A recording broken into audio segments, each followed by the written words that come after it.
In the early evening of June 10, 2019, officers from New Jersey's Plainsboro Police Department arrived at a local apartment complex after receiving calls for a welfare check on a resident.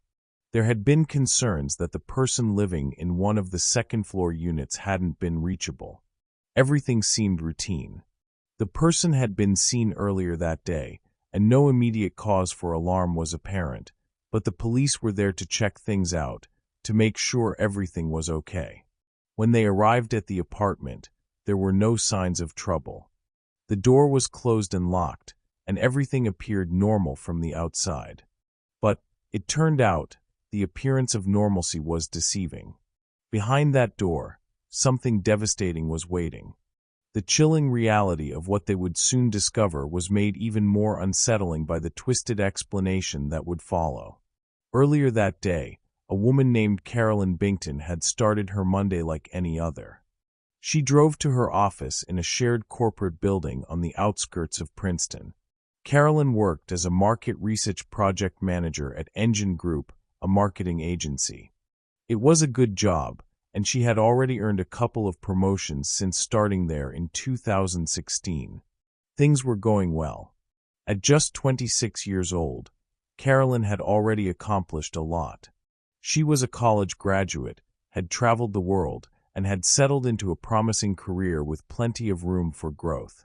But none of this came by chance. Carolyn was driven, hardworking, and determined. Family members described her as organized and always up for a challenge. Every year, she'd set new goals for herself and methodically worked to achieve them. Born and raised in Basking Ridge, New Jersey, Carolyn had grown up in a seemingly normal, happy childhood. However, she had been born with a condition called Chiari malformation. This is a structural defect where part of the brain tissue extends into the spinal canal, and it can cause serious symptoms, from neck pain and chronic headaches to balance issues, breathing problems, and even difficulty swallowing. While some live with it unknowingly, others struggle with severe symptoms. Carolyn was diagnosed in her teens and had surgery in 2008 with an acclaimed neurosurgeon, Dr. Mark Swaden. The surgery was a success, and it brought Carolyn a sense of relief that greatly influenced the direction her life would take afterward. Not only was she free from the physical burden, but it also inspired her to make a positive impact in the world. While at Lafayette College in Pennsylvania, Carolyn worked with charitable organizations, including the American Cancer Society and the Junior League of Greater Princeton, which focused on empowering women to make a difference in their communities. Traveling was another one of her great passions. She loved planning family vacations, as she was very close with her parents and older sister, Caitlin. During college, she had the opportunity to study abroad in places like Germany and Japan while earning degrees in international affairs, anthropology, and sociology. By all accounts, Carolyn was on a path to success. She was the kind of person who seemed to have everything ahead of her. But on June 10, 2019, while Carolyn went about her day, a dark and disturbing event was unfolding around her, one she had no idea about. And by the time she unknowingly made a decision that afternoon, it would change everything. Around 3 or 4 p.m. that day, some of Carolyn's colleagues at Engine Group realized they hadn't seen her for a while. Things were busy at the office, but they knew she had been there that morning. She had left for lunch earlier, something she didn't normally do. She had a few errands to run, and her apartment was only about a 6-mile drive away. She left around 1 p.m., figuring she had plenty of time. But now, hours had passed, and she was still missing from her desk. Initially, her coworkers were just mildly annoyed. Another colleague had already delayed a meeting by being late returning from lunch, and now Carolyn's absence seemed like it would lead to more delays. It was the kind of thing that can irritate coworkers, but no one thought much of it at first. But as the hours ticked by, their irritation turned into concern. It wasn't like Carolyn to take an extended lunch break without informing anyone, and she wasn't responding to calls or messages. As the end of the workday came and went, the concern grew. A couple of her colleagues decided to call the police and ask for a welfare check at her apartment. Carolyn lived alone at the Hunter Glen Apartments, a luxury rental complex with second-floor units. The welfare check request came in just before 6 p.m. that evening. Officers from the Plainsboro Police Department arrived shortly after. As they approached Carolyn's apartment, everything still seemed normal. But when they entered, the scene was anything but. Inside, they found Carolyn on the floor, covered in blood, unresponsive, and the victim of a violent attack. Tragically, there was nothing anyone could do. Shortly after paramedics arrived, she was pronounced dead. An autopsy later revealed that Carolyn died from a combination of puncture wounds to her neck and blunt force trauma to her head. The killing had been brutal. She had been beaten and stabbed with irregular puncture marks, suggesting that multiple weapons were used. It was as if the killer grabbed whatever they could find and used it to attack her. Investigators were baffled, as there were no signs of forced entry, and nothing seemed to be stolen from the apartment. All this pointed to one conclusion: the killer had to be someone who knew Carolyn and was familiar with her apartment. The motive seemed personal, but it was unclear what that motive was. In the days that followed, detectives were confident the case would be solved quickly, especially with the DNA evidence they had collected from the crime scene. However, they soon hit a dead end.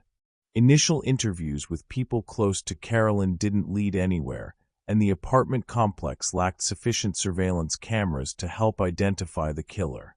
But a breakthrough came when Carolyn's downstairs neighbor reported hearing faint screams followed by the sound of moving furniture. This narrowed the timeline of the murder, suggesting that Carolyn had been attacked almost immediately after arriving home for lunch. Still, this led them nowhere in terms of suspects. Then, about a week after the murder, police received an unusual tip from Carolyn's employer. A coworker reported that one of their colleagues, Kenneth Saul, had been acting strangely since the murder. Kenneth, a 30-year-old staff accountant, had worked at Engine Group since around the same time as Carolyn. He had seemed normal at first, but his behavior had changed dramatically after Carolyn's death. He was nervous and jittery. Employees recalled that he asked a colleague if it was possible to be arrested based on circumstantial evidence. They also noticed cuts on his hands and knuckles that hadn't been there before. And, interestingly, Kenneth had been late returning from lunch on the day of the murder, just like Carolyn. But the timing was key. Kenneth had left the office just a few minutes before Carolyn, and his return was suspicious. He was wearing a different shirt than the one he had left. Detectives interviewed Kenneth on June 19th. He admitted to knowing Carolyn but claimed they only exchanged brief greetings that day. He also said he had left the office for lunch around 1 p.m. and had gone to a park near the office to work on his car. But when detectives checked his story, it didn't add up. Kenneth had told his supervisor he was going to a mechanic, not working on his car himself. When confronted, Kenneth said he lied to his supervisor because he was too embarrassed to admit he was fixing his car. But this explanation didn't explain the cuts on his hands or the strange behavior at the office. With no hard evidence, they let him go but asked for a DNA sample, which he agreed to give. Weeks passed, and the investigation continued with little progress. However, just when things seemed to stall, a breakthrough came in the form of dashcam footage from a police patrol car. The video showed a vehicle matching Kenneth's car driving near Carolyn's apartment complex just after 2 p.m. that afternoon, the exact time of the murder. This was enough for investigators to obtain search warrants for Kenneth's car and cell phone. The data from his phone corroborated the dashcam footage, confirming that he was indeed in the area at the time of the crime.